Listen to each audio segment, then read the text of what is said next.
A paz de Cristo, meus irmãos. Glória a Deus. Estamos aqui nesse momento para a gente estudar Evangelho de Mateus, capítulo 20. Pegue o seu papel e a sua caneta e façam as suas anotações. Todas as vezes eu peço para pegar papel e caneta, irmãos, porque certamente algo aqui, em algum ponto aqui do estudo, vai chamar a sua atenção e é muito importante que você anote para não esquecer, porque muitas vezes depender só da nossa mente, aí se torna um pouco difícil. Vamos lá? Evangelho de Mateus, capítulo 20, diz assim, o título, A Parábola dos Pagamentos. Eu estou lendo na minha Bíblia King James, irmãos, amém? Aí, ó, King James, uma outra versão. Vamos lá, diz assim, portanto o reino dos céus é semelhante a um proprietário que saiu ao raiar do dia para contratar trabalhadores para a sua vinha. Depois de combinar com cada trabalhador o pagamento de 1 denário pelo dia, os enviou ao campo das videiras. 3. Por volta das 9 horas da manhã, ao sair, viu na praça do mercado, outros que estavam parados sem ocupação. 4. Então lhes disse, ide vós também trabalhar na vinha, e eu vos pagarei o que for justo. E eles foram. 5. Tendo saído outras vezes, próximo do meio-dia e das 3 horas da tarde, agiu da mesma maneira. 6. Ao sair novamente, agora em torno das 5 horas da tarde, encontrou outros que estavam sem trabalho e indagou deles, por qual motivo estivestes aqui desocupados o dia todo? 7. E lhe informaram, porque não houvesse alguém que nos contratasse. Então lhes falou, ide igualmente vós para o campo das videiras. Bom, capítulo 20 de Mateus, do verso 1 ao verso 7, que nós lemos agora, Jesus usa uma parábola. O que significa uma parábola? Parábola são verdades espirituais. E por que Jesus falava através de parábolas? Para que as pessoas que estivessem, os discípulos e os seus ouvintes, para que houvesse um esforço espiritual para eles entenderem, para que eles pudessem entrar em conexão com o mundo espiritual, para eles entenderem aquilo que estava sendo pregado, aquilo que estava sendo ensinado por Jesus. Então aqui a gente vê Jesus usando uma parábola e falando que o reino dos céus, a gente vê em muitos outros capítulos que nós já estudamos, Jesus falando novamente a respeito do reino dos céus. Por quê? Porque esse é o interesse do Senhor, ensinar sobre o reino dos céus. E o reino dos céus, o que é o reino dos céus? É lá no céu? Não. O reino dos céus é aqui na terra. O reino dos céus é o próprio Senhor Jesus, quando ele já estava aqui nessa terra. Então, ele diz aqui que o reino dos céus é semelhante a um proprietário que saiu ao raiar do dia para contratar trabalhadores para sua vinha. O que isso significa? Qual é a verdade que a Bíblia está nos mostrando aqui? Que esse proprietário é Deus. E ele saiu recrutando, saiu chamando trabalhadores para a sua vinha. Quem são esses trabalhadores? Somos nós. Somos nós os trabalhadores que o Senhor nos chama para a obra. E a gente vê aqui que já no verso 7, ele sai em horários diferentes. E a gente vê no verso 7 que ele vê algumas pessoas desocupadas e ele pergunta: ele pergunta: por que vocês estão desocupados? Por que vocês ficaram desocupados o dia todo? E ele diz: porque não houve alguém que nos contratasse. O que significa isso? Significa pessoas que estão na igreja e muitas vezes elas não sabem, não entendem, né, no que precisa ser feito, no que elas precisam trabalhar. Por quê? Porque algumas pessoas, irmãos, elas estão interessadas em cargo, estão interessadas muitas vezes em estar, sabe, por cima, em um cargo, né? Mas aqui a gente vai entender a respeito disso. Então aqui tipifica as pessoas que estão na igreja e não estão fazendo nada. Por que não estão fazendo nada? Ah, porque o pastor, porque o líder não me disse o que eu tenho que fazer, então eu não estou fazendo nada, né? Então, no verso 8 vai dizer assim: ao pôr do sol, o senhor da vinha ordenou ao seu administrador: chama os trabalhadores e paga-lhes o salário, começando pelos últimos contratados e terminando nos primeiros. 9. Chegaram os que haviam sido contratados em torno das 5 horas da tarde, e cada um deles recebeu um denário. Um denário. O que significa esse um denário? Esse um denário, ele em algumas linhas de interpretação, ele vai significar uma diária, né? Pagamento por uma diária. 10.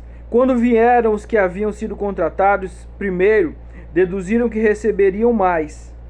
Mas, contudo, também estes receberam um denário cada um. No entanto, assim que o receberam, começaram a se queixar do proprietário da vinha. 12. Dizendo-lhe: estes últimos homens trabalharam apenas 1 hora. Apesar disso, o Senhor os igualou a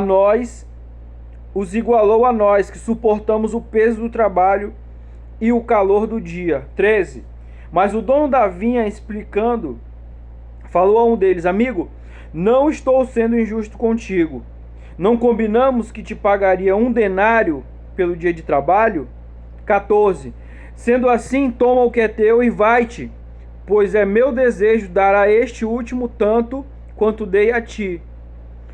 15. Porventura não me é permitido fazer o que eu quero do que é meu? Ou manifestas tu inveja porque sou generoso? 16. Portanto, os últimos serão os primeiros e os primeiros serão últimos, pois muitos são chamados, mas poucos escolhidos. Então vamos lá entender aqui a partir do verso 8. Bom, chegou o final da tarde.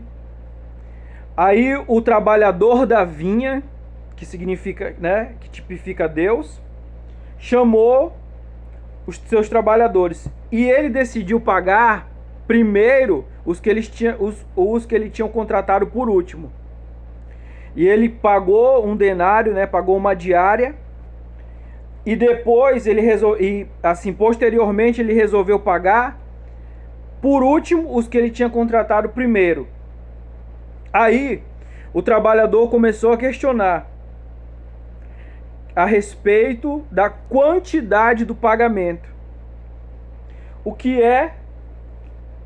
Quais são os ensinamentos que a gente pode tirar aqui muito importante? Eu falei aqui agora há pouco que em algumas interpretações esse denário significa uma diária, né? Um dia de trabalho. A primeira coisa que a gente aprende aqui é que o reino de Deus, o reino de Deus, a nossa espiritualidade, ela precisa ser exercitada diariamente. Algumas vezes eu já escutei alguns irmãos falar a respeito. Geralmente são campanhas do início do ano de algumas igrejas que fazem, por exemplo, 12 dias, né, de campanha para 12 meses de vitória. E eu ficava me questionando um pouco a respeito disso, porque, irmãos, é um pouco difícil. Biblicamente falando, particularmente eu nunca vi essa questão de, eu vou orar por 12 dias seguidos, buscar a Deus, porque campanha é isso. Buscar a Deus por 12 dias seguidos, para durante o ano inteiro eu ter vitória. Não. Biblicamente não é assim. Biblicamente não funciona assim. Eu entendo o objetivo disso, porque o objetivo de toda a campanha é buscar a Deus, buscar a face do Senhor. Só que a gente vê aqui Jesus falando a respeito da assiduidade, ou seja, algo que é diário no reino de Deus. Ler a Bíblia diariamente, oração diariamente, cultuar a Deus é diariamente, né? A gente aqui, pelo menos na nossa igreja, nós temos o culto dia de sexta e domingo, mas o correto é os irmãos fazerem cultos diários na sua casa, sabe? Fazer um culto diariamente com a sua família na sua casa. Oração, louvores, palavra, porque o culto ele começa em casa. Então é importante primeira coisa a gente observar aqui, Deus é um Deus que ele quer relacionamento, diário, que ele quer que a gente trabalhe diariamente na sua obra. A segunda coisa que a gente observa aqui é o trabalhador reclamando a respeito do pagamento, do pagamento, né, pelo seu dia de trabalho. O que é que a gente aprende aqui? Primeiro, ele estava reclamando porque ele estava fazendo... A primeira coisa errada que ele fez, ele estava comparando. Ele estava comparando o seu salário, né, com o outro. Quer dizer, por que eu trabalhei mais e ele que trabalhou menos vai ganhar o mesmo tanto? Primeira coisa que a gente entende, no reino de Deus, no reino de Deus, não pode existir a questão da comparação. Primeira coisa que a gente tira. Segunda coisa que a gente vai observar aqui. Ele queria receber mais porque ele tinha trabalhado mais. Ou seja, ele tinha o mérito do trabalho e do esforço.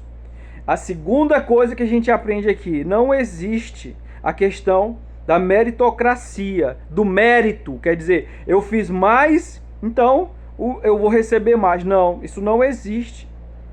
Isso não existe no reino de Deus. Muito embora, agora eu vou abrir aspas aqui, muito embora todos nós receberemos galardões diferentes no reino dos céus. Todos nós receberemos o galardão diferente no reino dos céus. Mas isso não é porque a gente trabalhou mais. Porque ele está se referindo aqui, eu quero que você entenda, irmão, com atenção que eu vou explicar. Porque às vezes as pessoas elas fazem as coisas com a intenção de ser vista. Elas fazem as coisas assim com intenção de forma mecânica. De forma mecânica. E Deus, ele vê a intenção do coração da pessoa. Quer dizer, está fazendo, não é por mim, está fazendo por ele.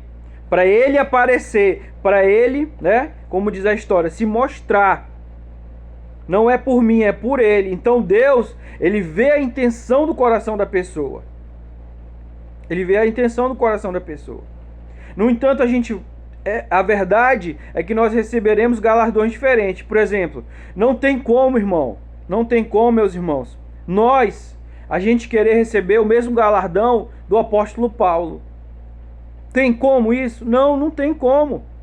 A não ser que você queira apanhar pelo evangelho, a não ser que você queira ser humilhado em praça pública por amor ao evangelho.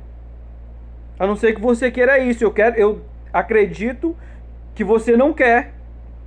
Então, como é que a gente não vai passar pela mesma coisa que ele passou e a gente vai querer receber o galardão dele? Mas ele passou por amor a Deus. Ele não passou por causa dele.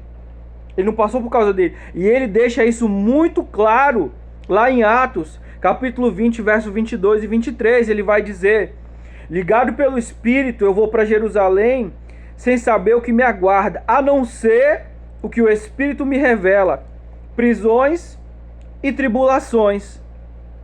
Mas mesmo assim eu vou, Por quê? Porque a minha vida não é preciosa para mim, a não ser para cumprir a missão que me está proposta, que é pregar o evangelho da graça de Deus. Olha que coisa interessante, que coisa bonita, que coisa impactante para as nossas vidas.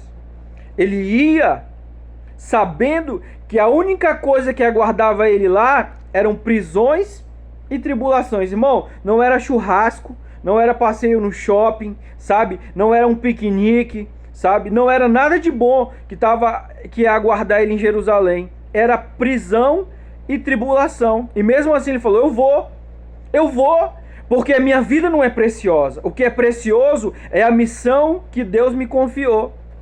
Então aqui a gente fica esse ensinamento pra gente e esse aprendizado. No reino de Deus, o Senhor, ele quer ter um relacionamento diário. Não existe a questão da comparação e não existe a questão do mérito. Quer dizer, eu fiz mais, né? Eu leio mais a Bíblia, eu sei mais da Bíblia, então meu galardão vai ser maior. Não. Isso aí já está na órbita de Deus, está na competência de Deus fazer. Amém? Espero que todos tenham entendido até aqui. E no verso 16 ele vai dizer: portanto, os últimos serão os primeiros e os primeiros serão os últimos. Porque aqui é uma referência tanto para os judeus quanto para os fariseus.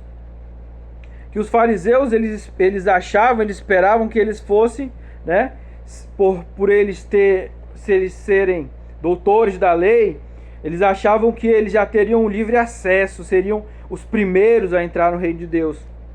E Jesus fala: não, vocês serão os últimos, vocês serão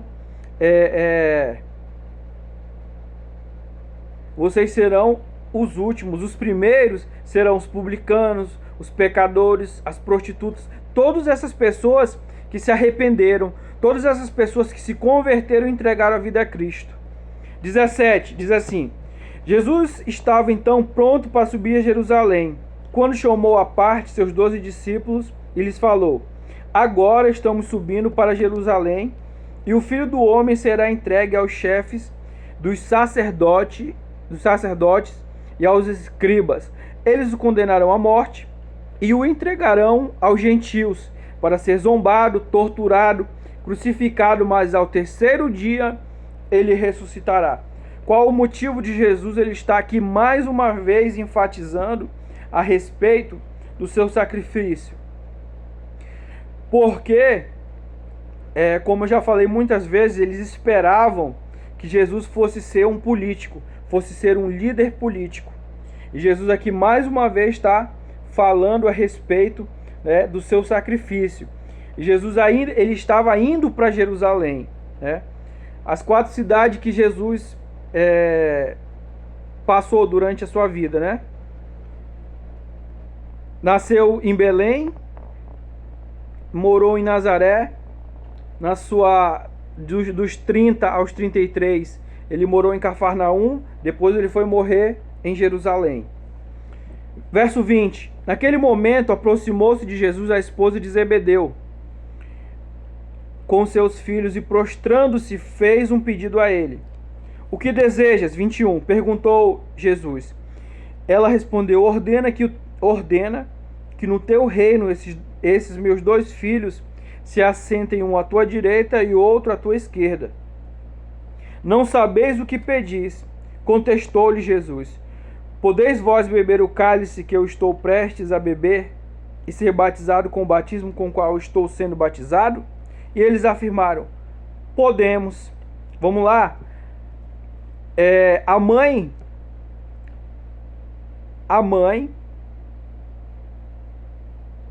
mãe de Tiago,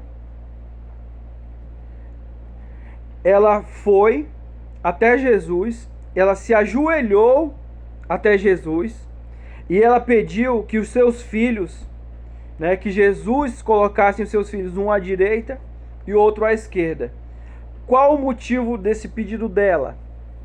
Bom, como eu falei anteriormente, os judeus, eles esperavam, e até hoje, nos dias de hoje, eles esperam um Messias político, um líder político. E aqui,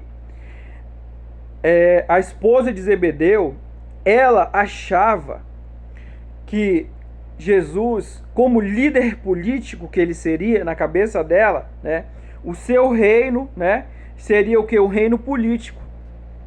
Então, ela, assim, numa linguagem mais atual aqui, ela em outras palavras, né, quando o senhor for, estou dando um exemplo, quando o senhor for presidente, o senhor coloca esse meu filho aqui como ministro da Fazenda e esse meu filho aqui como ministro da Agricultura na sua gestão. Era isso que ela estava pedindo, para a gente entender aqui. Tanto é que Jesus fala, você não sabe o que você está pedindo, você tem nem noção do que você está pedindo. Por quê? Porque ela achava que era um reino político. Mas o reino do Senhor é um reino que? Espiritual. A princípio, um reino espiritual que vai ser estabelecido na terra. Aí, Jesus perguntou, vocês podem beber do cálice que eu vou beber? Qual é o cálice? Do sofrimento e posteriormente da morte. E eles falaram, podemos, né? Aí Jesus fala, certamente vocês vão beber do meu cálice. Por quê? Porque certamente vocês vão morrer. Aí diz assim na continuação, mas quanto ao assentar-se à minha direita ou à minha esquerda, não cabe a mim outorgá-lo, ou seja, não cabe a mim entregar a vocês isso. Porque esses lugares pertencem àqueles a quem foram reservados por meu Pai. 24. Ao ouvirem isso, os outros 10 ficaram injuriados contra os dois irmãos. Então Jesus os chamou e explicou, sabeis que os governadores dos povos os dominam e que são as pessoas importantes que exercem poder sobre as nações. Não será assim entre vós. Ao contrário, quem desejar ser importante entre vós, será esse o que deva servir aos demais. E quem quiser ser o primeiro entre vós, que se torne o vosso escravo. Assim como o Filho do Homem, que não veio para ser servido, mas para servir e dar a sua vida como único resgate por muitos. Então vamos lá. A esposa de Zebedeu, ela fez esse pedido a Jesus. E os outros 10 discípulos, né? Os outros 10 discípulos, eles ficaram, injuriados, como diz aqui a palavra. Por quê? Por que eles ficaram injuriados? Por que eles ficaram chateados e aborrecidos? Porque existia uma disputa interna entre os 12 discípulos. Que disputa é essa, pastor? Eles tinham uma disputa para saber quem era mais importante, quem era o maior, sabe? Eles tinham essa disputa. Tanto é que a gente vê aqui no capítulo 18, eles fazendo a pergunta para Jesus: quem é o maior no reino dos céus? Existia essa disputa de importância, essa disputa de saber quem era o maior entre eles. Por esse motivo eles ficaram injuriados. E aqui Jesus ele começa a explicar a respeito da estrutura de governo do mundo. Ele diz assim: os governadores dos povos os dominam, que são pessoas importantes, e que são as pessoas importantes que exercem poder sobre as nações. Ele está explicando a estrutura do governo, do mundo. Mas aqui ele vai explicar a estrutura de governo no reino de Deus. Mas entre vós não será assim. O que quiser ser importante, esse será o que tem que servir aos demais. Quer dizer, no reino de Deus, quem quer ser mais importante é o que tem que servir. E quem quiser ser o primeiro, que se torne o escravo, ou seja, é o que mais vai servir. O primeiro é o que mais vai servir. E ele diz assim, e ele concluindo esse assunto, ele fala: assim como o Filho do Homem, que não veio para ser servido, mas para servir e dar a sua vida em resgate de muitos. Porque, irmãos, é o que eu estou fazendo aqui nesse momento. Eu estou servindo a vocês com aquilo que o Senhor me entregou, que é o dom da palavra, que é o dom de ensinar. Então eu estou aqui servindo vocês com aquilo que o Senhor me entregou. E o Senhor, ele diz que é dessa forma. Quem quiser ser o primeiro, ser o mais importante, que tem que servir. Não que eu queira ser o mais importante, mas aqui ele deixa bem claro que a principal função nossa no reino de Deus é servir. E para finalizar, verso 29 ao verso 34, para a gente finalizar o capítulo 20, diz assim: os cegos recuperam a visão. Ao saírem de Jericó, uma grande multidão acompanhava Jesus. De repente, 2 cegos que estavam assentados à beira do caminho, tendo ouvido que Jesus passava, puseram-se a gritar: Senhor, filho de Davi, tem misericórdia de nós. Aqui em Mateus, ele narra a respeito de 2 cegos. Mas já no livro de Marcos, a gente vai ver um cego. Quem era esse cego? Bartimeu. Marcos enfatiza apenas um e Mateus fala a respeito dos 2. Por quê? Isso aqui, irmão, não existe contradição, tá? Não existe contradição na Bíblia. É apenas uma questão de percepção, ok? É apenas uma questão de percepção. Eu sempre usei esse exemplo. Se você pegar um copo de água e colocar pela metade de água, ele vai estar meio cheio ou meio vazio? Depende da sede de cada um. Depende da percepção de cada um. Ok? Então é isso. Então vamos lá. Esses cegos estavam à beira do caminho. Eles ouviram falar que Jesus ia passar por ali, né? E começaram a gritar: Senhor, filho de Davi, tem misericórdia de nós. A primeira coisa que a gente tira aqui é que eles sempre reconheceram, o reconhecimento deles do senhorio de Jesus. Segundo, filho de Davi. O que significa chamar filho de Davi? Isso é um título messiânico. O filho de Davi é o Messias, né? E ele diz: tem misericórdia de nós. Ou seja, sinta a nossa miséria. Sinta, sabe, aquilo que nós estamos sentindo nesse momento. Aí, verso 31. Entretanto, a multidão os repreendeu para que se calassem. Mas eles clamavam ainda mais: Senhor, filho de Davi, tem misericórdia de nós. Qual é o terceiro aprendizado aqui? Terceiro ensinamento. Irmãos, eram duas pessoas, eram 2 cegos. Eles gritaram tanto que incomodou uma multidão. O que a gente tira aqui de ensinamento? Que a gente, sabe, que o nosso testemunho, que a nossa busca, que a nossa forma de chamar a atenção do Senhor, sabe, deve ficar bem claro, bem explícito, e muitas vezes vai incomodar as pessoas. Se a nossa forma de chamar a atenção de Deus não incomodar as pessoas, alguma coisa tem de errado, ou nós estamos fazendo de forma errada. 32. Jesus, parando, chamou-os e lhes perguntou: o que quereis que eu vos faça? Senhor, que se abram os nossos olhos, responderam eles. Verso 34. Jesus sentiu compaixão e tocou nos olhos deles. No mesmo instante, os cegos recuperaram a visão e os seguiram. Ora, aqui a gente vê algo que sempre merece ser enfatizado. Jesus viu que eles eram cegos. E por que Jesus pergunta: o que é que vocês querem que eu faça por vocês? Irmãos, a gente vê, a gente lê isso aqui, a gente ouve muitas vezes, mas a gente não dá a devida importância. Irmãos, o Senhor, Ele quer que a gente fale de forma objetiva, de forma, sabe, minuciosa com Ele. a respeito daquilo que nos incomoda.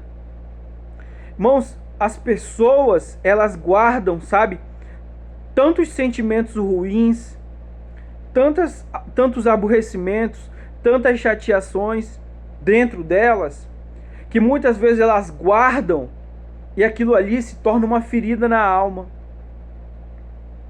E por muitas vezes elas não falarem para Deus, falarem para Jesus, aquilo que incomoda elas, aquilo ali cada vez mais vai se tornando uma ferida maior, vai machucando cada vez mais. E o Senhor, o Espírito de Deus, nessa manhã, Ele fala conosco. Fala conosco. Fale o que te incomoda. O que é que te incomoda? O que é que tem tirado a tua paz? O que é que tem tirado o teu sossego? O que é que tem tirado a tua tranquilidade? O que é que tem esfriado o teu desejo por Jesus? O que é que tem atrapalhado a tua vida com Deus? Fale para Ele. Fale para Ele. Por quê? Porque Ele vai se mover de íntima compaixão de mim e de você. Amém? E aqui nós encerramos o capítulo 20 de Mateus. Amém? Amanhã é o capítulo 21. Nós já estamos próximo de encerrar o livro de Mateus. Curta, se inscreva, compartilhe, nos ajude. Amém? Tire um tempo.